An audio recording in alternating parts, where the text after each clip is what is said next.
Bueno, buenas tardes a todos y a todas. Primero agradecerle a Lucas, a Martín, a todos los compañeros y compañeras de Morón por recibirnos de esta manera. Como decía Lucas, no vinimos hoy, nos encantaría, ¿no?, a charlar un rato, a reflexionar, a pensar. Vinimos a laburar, a inaugurar y a darle al pueblo de Morón y al pueblo de la provincia más derechos y más dignidad. Así que muchas gracias por la invitación, muchas gracias por la recorrida. En general me dan una carpetita con algunos datos para que no los olvide. Me dieron un vademecum prácticamente con todo lo que estuvimos haciendo. Estuvimos, como decía Lucas, bueno, veníamos de Pilar, ¿no?, de un encuentro con empresarios, pero luego estuvimos acá en el barrio Carlos Gardel.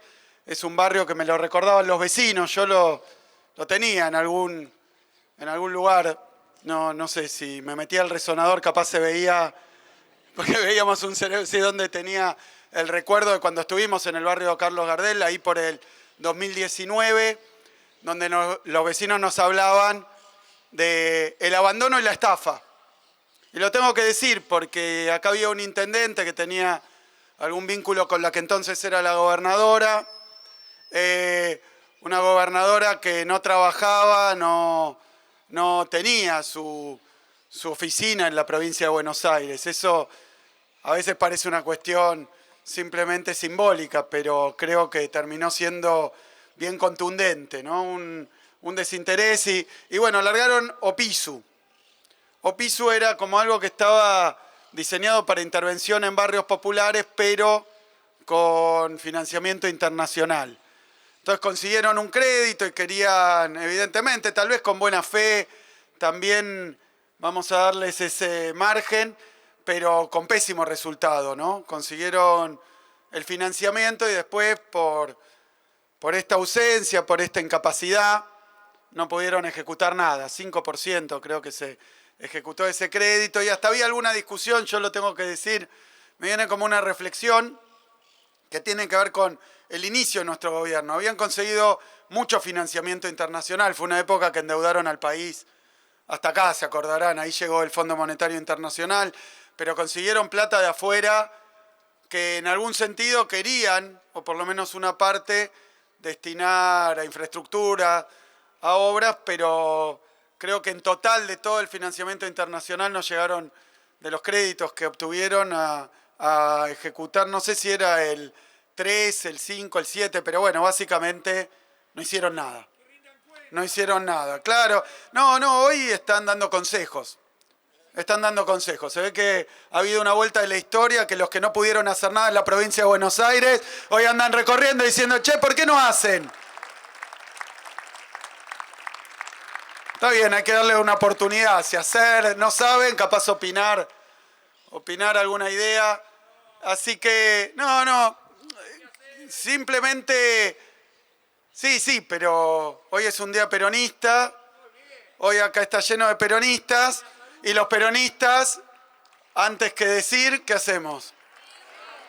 Exacto, bueno, acá está un poco el resultado de la doctrina. Homenajeábamos a Perón con un hermoso acto, pero hay que homenajearlo todos los días, llevando adelante políticas públicas que tengan que ver, decía Opisu. Teníamos una dificultad, por ahí andaba Romina, me parece, ahí está Carly. Teníamos todos esos créditos, pero había un problema porque los organismos internacionales piden un montón de protocolos, de cuestiones, de manuales. No es fácil tampoco. Hay que tener capacidad de gestión, perseverancia, hay que adaptar a veces algunas normas que vienen ya en manuales del exterior para poder ejecutarlo. Entonces estábamos con la duda, ¿qué hacemos con esto?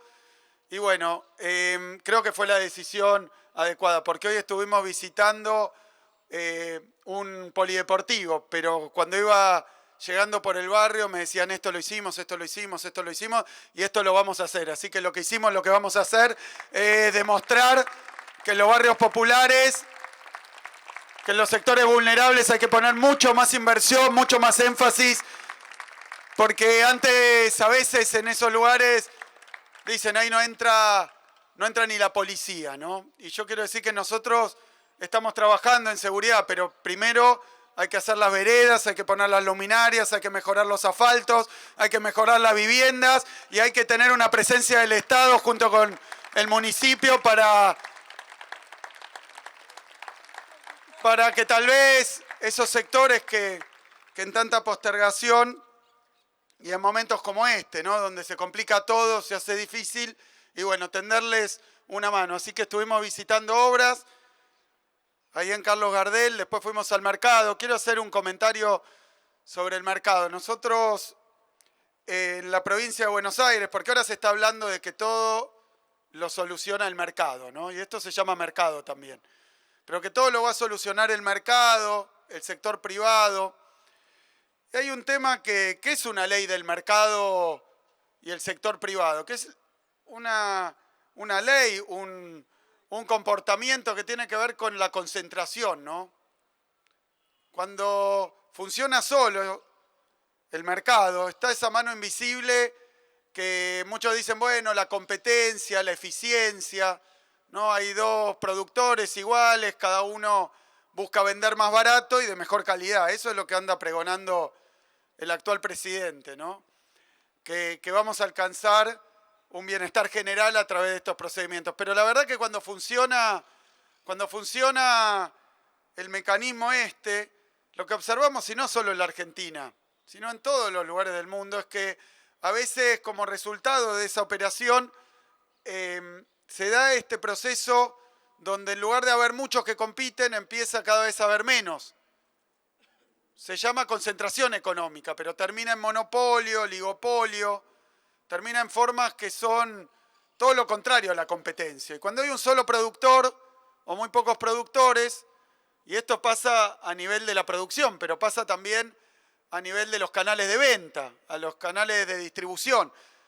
Acá históricamente estaban los almacenes de barrio, pero después aparecieron las cadenas de supermercados, a veces matando al almacén de barrio, entonces hay una sola boca de expendio.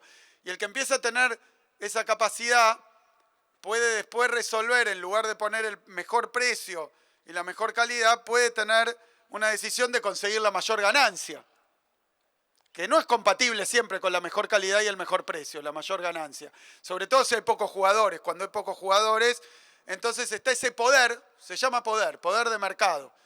Y al final el mercado, cuando funciona solo, se parece más a la ley de la selva, ¿no? Que el más fuerte, el más poderoso se come al más chiquito. Y no es algo que yo digo como crítica o denigrándolo, lo estoy describiendo. Se observa, se ve que aparece un gran supermercado y empiezan a desaparecer los bolichitos, los almacenes, y entonces todos tienen que ir a comprar ahí. Cuando van a comprar ahí, tampoco es una crítica al dueño del supermercado, que su objetivo no es ni la beneficencia, no ha puesto ni un comedor popular, no ha puesto tampoco nada que tenga que ver con las asistencias y los socorros mutuos. Ha puesto un supermercado, una empresa. Y la empresa tiene un objetivo que es conseguir la máxima ganancia. Y si la máxima ganancia se consigue vendiendo más caro, aunque se venda menos, y bueno, es el objetivo que tiene. Y a veces hay accionistas atrás, a veces son empresas transnacionales que les piden resultados. O sea que ese es su trabajo. No me vengo a quejar, lo que vengo a decir es que no me conformo con eso. Porque esas estructuras de mercado dejan afuera muchísimos, ¿no? Y no le podemos pedir a la empresa que aquel que no puede llegar o no puede acceder se ocupe de eso, porque dirá, para eso están otros. ¿Quiénes están? Bueno, en la provincia de Buenos Aires está el Estado. El Estado provincial, que ahora con una ley de góndolas, porque eso también, un gran supermercado, no se tome esto como una crítica a las grandes cadenas de supermercados, es su trabajo. Lo que pasa es que si solo esperamos que eso actúe con la mano invisible y en presunta libertad, bueno, lo que pasa es que se va quedando más y más gente afuera. Decía el consumidor, pero también el productor. Una pequeña pyme, un productor rural, alguien que no tiene un volumen, no tiene una escala, no tiene una espalda, a veces no tiene el capital, no tiene la infraestructura, no puede llegar. Entonces la cadena de supermercados decide comprarle a las grandes empresas y así se va creando una suerte de conglomerado, porque a veces no pagan en efectivo, ¿no? Cobran en efectivo, pero pagan a 60 días o 90 días. Y entonces se lo banca eso el que vende, el vendedor, el productor se banca financieramente, le da crédito al supermercado. De nuevo, no es una crítica, es una descripción. Miren que es un tema del que he trabajado mucho sobre esto. Les hablo con conocimiento de causa y funciona así. Pero entonces un pequeño emprendimiento, una cooperativa, vecinos, vecinas, bonaerenses que se ponen a laburar, hacen una pequeña inversión, nunca van a llegar a la góndola. ¿No es así? Entonces no solo hay un problema del lado del que compra, sino que a veces hay problema del lado del que vende, porque entonces no se puede acceder y entonces no puede llegar a los que debe vender y se va quedando afuera también y van quebrando no solo locales comerciales, sino también emprendimientos y empresas productivas. Entonces nosotros hacemos algo que tampoco le hace daño a nadie, así como no pedimos, no nos quejamos, tampoco se pueden quejar de esto que venimos haciendo desde que asumimos en la gobernación. Porque lo que observamos es que a veces entre el precio al que vende, el que realmente produce, y el precio al que compra, el que realmente consume, hay un montón de eslabones en una cadena que se convierten, lo llamaríamos, en intermediarios. Esa cadena, cuanto más larga sea, a veces en la provincia de Buenos Aires pasa que la leche se produce en algún municipio del sur de nuestra provincia, distante, a cientos y cientos de kilómetros, pero después tiene que ir a la planta pasteurizadora, que queda muy lejos, se procesa, se elabora, se pasteuriza, se envasa y después vuelve al mismo lugar donde salió. Entonces, ¿qué estamos comprando? ¿Leche o gasoil? Porque hay un enorme flete. Y hay intermediarios que acopian, que distribuyen, que llevan. Entonces, la verdad es que es virtuoso acortar esa cadena. Yo diría acercar al productor y el consumidor. Entonces, finalmente, el productor puede pagar, aunque sea un poco más barato, el consumidor puede pagar un poco más barato y el productor vender un poco más caro. Solamente por haber sacado eslabones de esa larga cadena. Entonces dijimos, ¿cómo hacemos? Bueno, ya vamos 22.000 ferias y mercados en la provincia de Buenos Aires, de esos que recorren toda la provincia en 122 municipios. Esto no es permanente, es itinerante a veces, tiene fechas, son momentos, aparecen por acá y por allá, pero después están los mercados fijos, como el que resolvió hacer junto con la provincia el municipio de Morón. Estos mercados fijos son ya establecimientos donde hay puestos también de productores directos que le venden al consumidor. Ya solo con esto de acercar productor y consumidor, los precios son en promedio 20% más baratos. Y uno dice, bueno, está haciendo un descuento el productor. No, gana más, porque vende directo. Pero no lo puede hacer cuando la mano invisible del mercado lo resuelve. Lo aplasta la mano invisible del mercado, lo aleja y finalmente lo excluye y pierden todos. Y la verdad que hay lugar para todos. Entonces estos mercados, el otro día estuvimos en Ituzaingó, son algo que fuimos probando, lo vamos mejorando y también decidimos, además del abaratamiento, ponerle un instrumento que no sé si conocen, es algo que no se ha difundido tanto, no sé si conocen la cuenta DNI. Me parece que ya... Bueno, la establecimos allá por la pandemia. Hoy tienen 9 millones de usuarios la cuenta DNI en provincia de Buenos Aires. Hay municipios donde uno va y el 60% de la población tiene cuenta DNI. O sea que ya es algo de la vida cotidiana. Nos cuesta más porque tenemos un gobierno nacional del que hablaba Nicolás, nuestro ministro de Salud, que cuando se ausenta, se corre, no es que lo podemos sustituir, reemplazar, y más todavía si dice voy a fundir a las provincias, ¿no? Porque entonces no es simplemente no estar, sino también quitar lo que antes había. Así que es un esfuerzo muy grande del dueño del banco.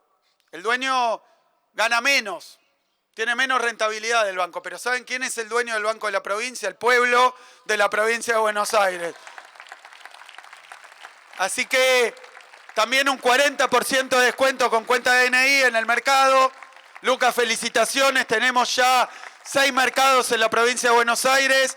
Uno está en Morón, ya está funcionando hace rato, lo estuvimos recorriendo hoy. 500.000 operaciones con la cuenta DNI.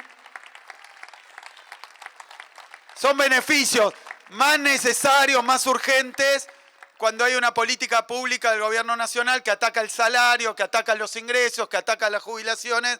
Entonces la provincia dijo, bien Nico, no podemos sustituir un gobierno nacional. Un país está estructurado de esta manera, están los municipios, están las provincias, está el gobierno nacional, cada uno tiene sus funciones. Ahora nos están desertando de las funciones que tenían, porque no es que la salud es solo un problema provincial. ¿Cómo va a ser así?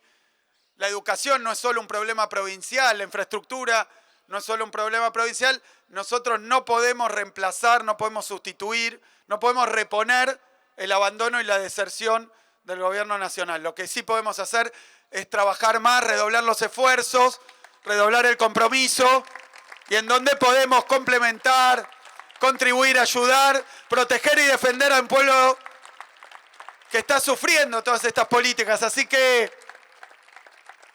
ahí andábamos por el mercado y ahora acá con... Claro, nadie lo decía porque es mucho, ¿no? Hemos invertido en equipamiento en este hospital, es un hospital de referencia. El sistema de salud de la provincia de Buenos Aires ha sido realmente muy atacado, la salud ha sido muy atacada, los trabajadores y trabajadoras de la salud. Cuando nosotros llegamos les habían sacado el sueldo, no había insumo, no había equipamiento, no había infraestructura, no había obra. Cada tanto ponían una guardia, pero dejaban el hospital destruido y ponían la guardia adelante, a veces casi como sin conexión. Es más fácil porque me hablaban un poco de las obras que se están haciendo, es más fácil a veces hacer algo nuevo y cortar una cinta que reparar, reconstruir y dejar así de lindo un hospital como este, que es un hospital histórico y que requiere una inversión en infraestructura, en mantenimiento, que estaba muy postergada. Así que yo me alegro muchísimo de ver que estamos levantando nuestra infraestructura hospitalaria, que estamos equipando y como bien decía Nico, nuestro ministro, a veces dicen, hoy, estos días, el presidente, vamos a destruir el Estado. Como si destruir el Estado, no, esto desde adentro, romperlo, hay que... Y bueno, pero cuando quieren destruir, a veces decían dinamitar el Estado. Tal vez alguien piensa que el Estado es una especie de figura, de una entelequia, ¿no? De una figura, un instrumento, un aparato del pensamiento, el Estado, que anda por ahí limbando y rondando, y que destruirlo sería ir con una red, cazarlo y destruirlo. No, el Estado no es eso. El Estado no es eso. El Estado es mucho más concreto y mucho más real. El Estado está hecho de edificios como este, del resonador que trajimos. $1,5 millones invirtió la provincia de Buenos Aires en equipamiento de última tecnología. Solo en el resonador, después tenemos equipamiento necesario y lo hacemos como parte de un plan, ¿no? De integrar nuestro sistema de salud, de que dé las prestaciones, de que esté al máximo en la frontera tecnológica, pero son los edificios, es el equipamiento, pero como bien dijo Nicolás, el Estado también son los trabajadores y trabajadoras que todos los días dejan todo para que la salud de nuestro pueblo esté un poco mejor. Así que un agradecimiento a la directora, pero también a todos los que laburan en nuestro sistema de salud. Nosotros no nos olvidamos de lo que hicieron en pandemia, porque ahí se vio más y fue más necesario y más urgente, pero lo hacen todos los días.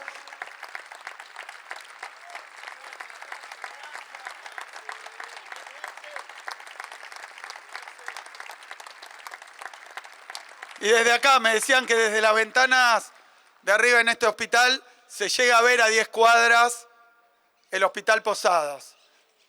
Así que la verdad que decía Nico, lo que venimos sosteniendo. El problema es que si el Estado Nacional se ausenta, se va, se borra, deserta, y repito, nosotros no podemos sustituir y reemplazar un Estado Nacional ausente, por más esfuerzos que hagamos, más allá de la situación financiera, digo, ideológica, institucional, políticamente, nosotros no pensamos que una provincia se salva sola, por más grande que sea, o que puede funcionar sola. Nosotros no somos una conglomeración de provincias que tienen sus problemas, sus sistemas, sus cuestiones, y que no hay nada que nos una y nos junte. Nosotros tenemos un país, y ese país está conformado por su territorio, está conformado también por sus formas institucionales. El Estado Nacional es algo que han construido las provincias cuando decidieron unirse y hacer una nación.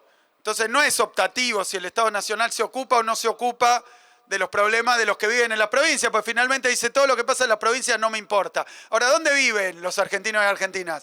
En las provincias. Es decir, que es prácticamente lo mismo que decir no me importa la salud de nadie, la educación de nadie, y eso obviamente estamos en contra, lo rechazamos, pero la verdad es que es más profundo y más grave, es una desintegración de la idea de una nación, de la idea de un país. Así que tampoco llama la atención cuando parece que nuestros recursos naturales y nuestra soberanía estuvieran a la venta. Por eso nosotros decimos, necesitamos un gobierno nacional. No nos vamos a resignar, no nos vamos a resignar. Necesitamos que el gobierno nacional se haga cargo de sus responsabilidades, así como necesitamos que nuestro país, nuestros recursos y nuestra soberanía se defienda. La patria no se vende. Y creo que son cosas que hay que poner, hay que hacer un esfuerzo para volver a decirlas, ponerlas en palabras, porque si no, nos van pasando estas corrientes de opinión por las redes, por todos lados, y parece que lo terminamos naturalizando, no vemos su gravedad. Es grave lo que está ocurriendo, es un incumplimiento de las funciones, las obligaciones y los deberes. No es que se pueden ocupar de lo que les guste o lo que su teoría, su ideología o su dogma diga. Tienen que ocuparse de aquello que está contemplado por el arreglo histórico, político, institucional que conforma nuestro país, nuestra Constitución Nacional. Hay que cumplirla, no es una opción no cumplirla porque no me gusta, porque yo soy de no sé qué escuela de pensamiento económico que no existe. No es así, la Constitución hay que cumplirla y nosotros en particular, a mí me gusta decirlo porque si no son palabras al viento. Nosotros cuando asumimos nuestro cargo juramos sobre la Constitución Nacional, pero dijimos que la íbamos a defender y que también que la íbamos a cumplir y que la íbamos a hacer cumplir. Así que cuando nos enojamos, cuando a veces respondemos, cuando discutimos, es porque tenemos nosotros también una responsabilidad y un mandato que es hacer cumplir esa Constitución Nacional con sus derechos, que son los derechos de un pueblo y que democráticamente lo que buscamos es simplemente que cada uno se haga cargo de su responsabilidad, que no se borren, que no trabajen para intereses extranjeros, poderosos o foráneos, por más que le tengan miedo, temor reverencial, o que sean sus empleados, que trabajen para el pueblo, que es lo que corresponde, que es lo que se ha votado, para eso está el país, para eso somos una democracia. Muchísimas gracias.